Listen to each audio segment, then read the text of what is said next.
Okey, sekarang saya terangkan macam mana nak buat chemical equations untuk tindak balas yang pertama, iaitu antara copper to carbonate. Maksudnya decomposition of copper to carbonate to become copper to oxide and carbon dioxide.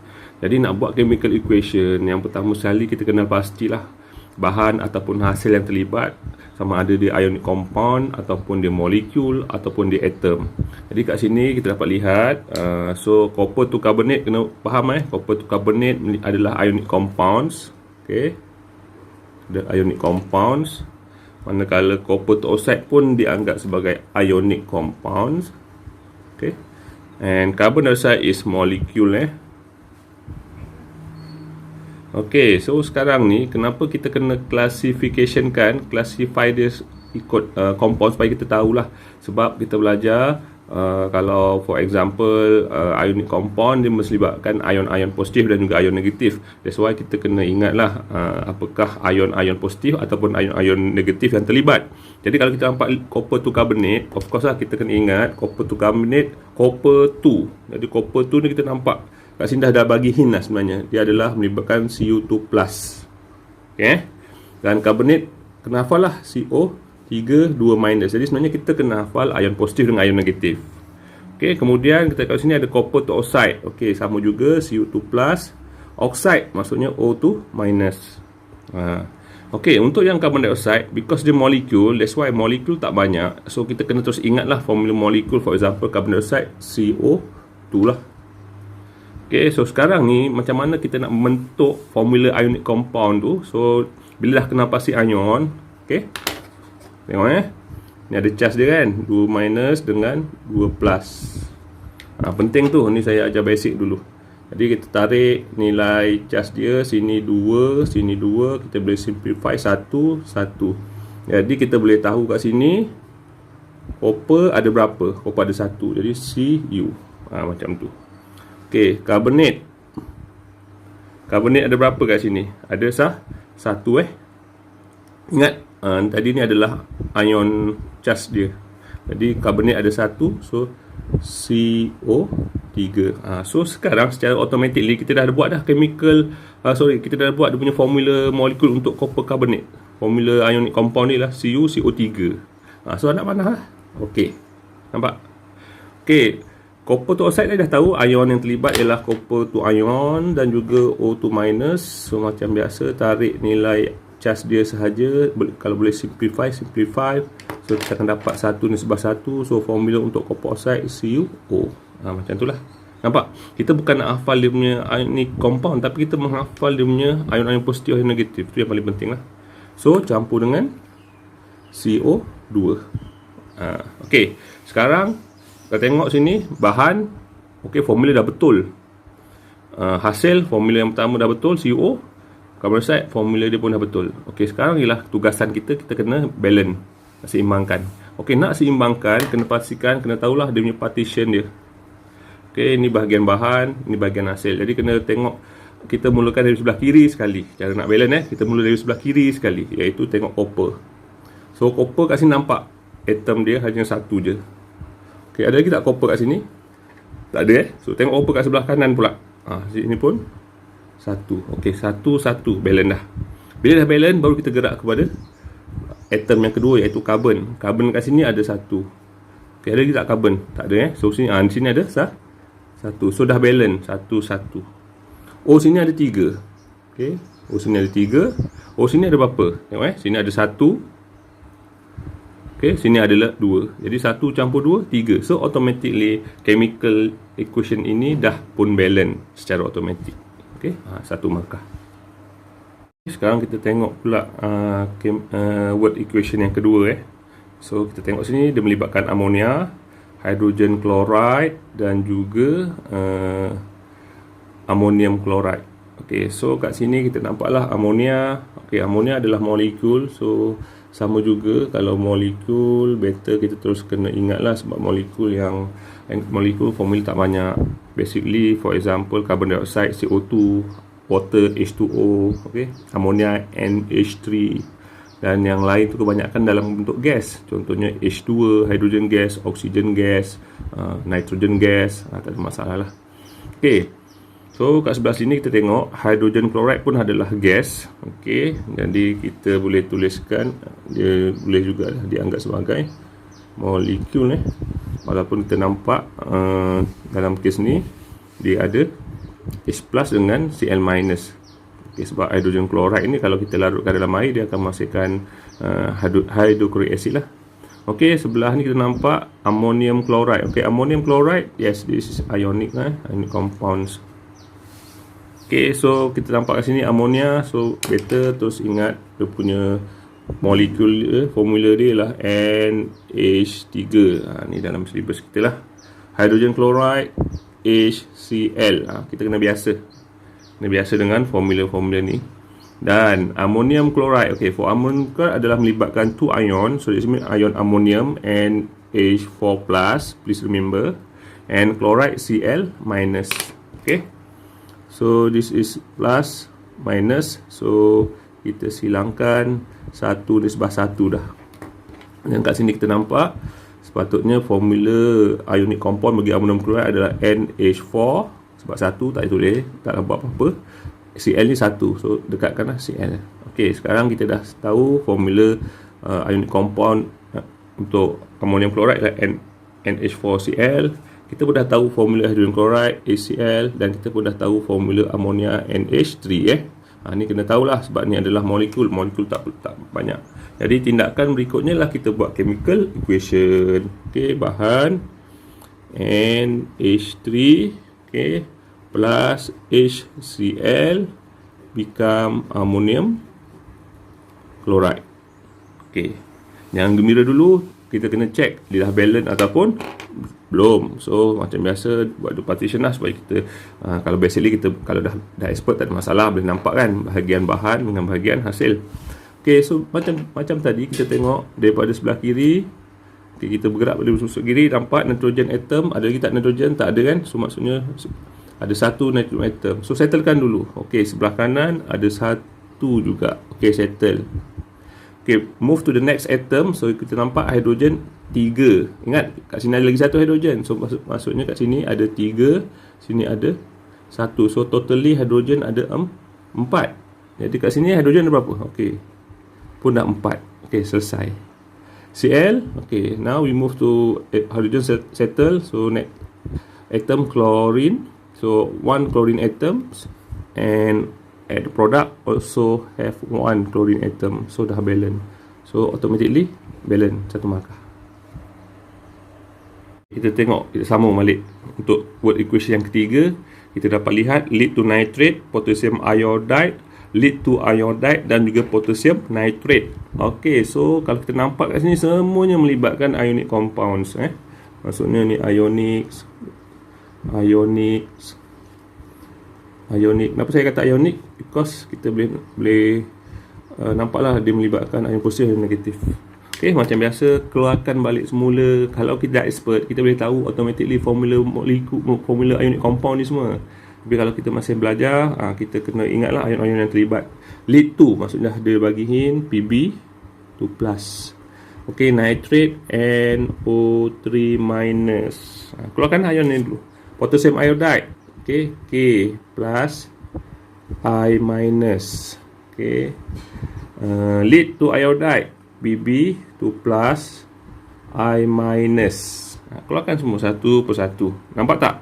Maksudnya kita kena ingat ion positif, ion negatif. Okey, dan potassium K plus, nitrate NO3 minus. Jadi macam biasa setiap ion tadi tengok dia punya charge. Okey, kita tarik nilai charge dia. Contohnya sini nitrate 1, ingat charge dia yang kita tarik.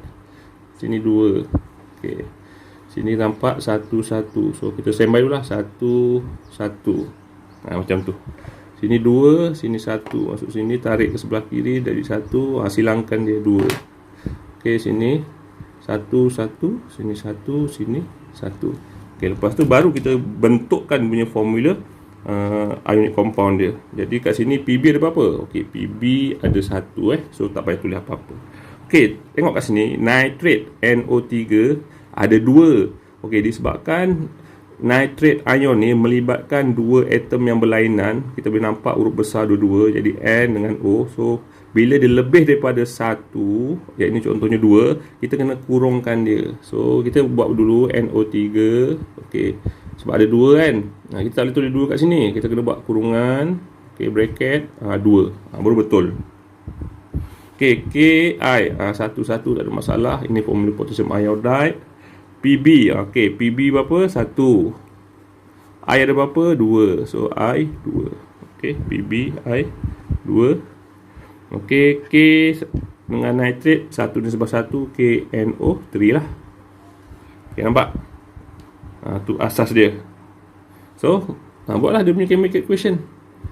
PB NO3. Kita buat chemical equation kalau kita dah tahu benar-benar formula setiap compound tu dah betul Okay, KI become PB I2 plus KNO3.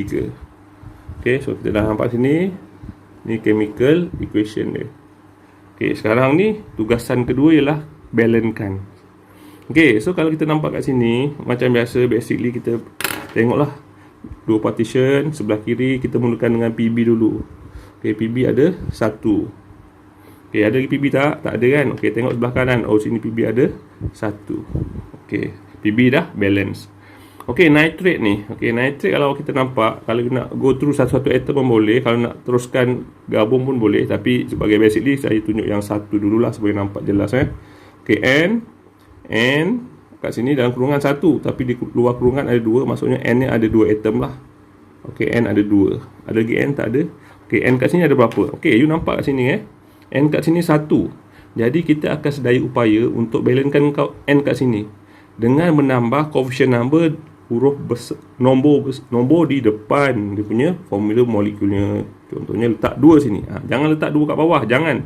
Kita letak 2 kat depan. Bila kita letak 2 kat depan, automatically 2 ni hak milik huruf-huruf selepasnya lah. Okey. Jadi sekarang ni kita letak 2 sebab kita nak jadikan nitrogen tu 2. So automatically nitrogen dah jadi 2. So dah balance lah. Okey, bila dah balance, kita gerak balik atom yang berikutnya. Atom yang ketiga kita perhatikan ada oksigen. Oksigen dalam kurungan ada 3, kat luar kurungan ada nombor 2. Maksudnya 3 kali 2, 6. Jadi oksigen kat sini ada 6. Okey. So ada lagi oksigen? Tak ada. Tengok sebelah sini. Oksigen sini ada berapa? Sini you nampak 3. Kat depan nombor 2 ni hak milik dia juga. Jadi 3 kali 2. So jadi 6. Selesailah oksigen. Bergerak ke atom seterusnya. Potasium ada 1. Potasium kat sini. Nampak? Berapa potasium kat sini? Mula-mula 1 sebab ada tambah nombor 2 tadi dengan niat nak membalancekan nitrogen, tetapi pada masa sama automatically potasium pun menjadi 2. Okey, sini 2, sini 1 kan. So kena pastikan potasium ni jadi 2. So kita buat apa? Tambahkan coefficient number 2 sini. So dia akan jadi 2. Macam tu. Okey, next last atom ialah iodine. So iodine sebelum ni kalau tak ada 2 dia 1, tapi bila ada nombor 2 ni dia hak milik potasium dengan iodine lah. Jadi iodine pun dah jadi 2. So iodine kat sini ada berapa? I2. Dah balance. So kita tampak kat sini dengan menambahkan coefficient nombor 2 di depan KI dan menambahkan nombor coefficient nombor 2 di depan potassium nitrate, automatically chemical equation ni dah balance. So markah dia berapa ni kalau dah macam ni? So markah dia 2. Pertama, bahan menghasil betul, 1 markah. Balancing, 1 markah. So jadi 2. Okey, jelas Sambung yang keempat. Okey, sekarang kita nampak sini dia ada sulfuric acid, sodium hydroxide, sodium sulfate dan juga water. Jadi kita kena pastilah sulfuric acid.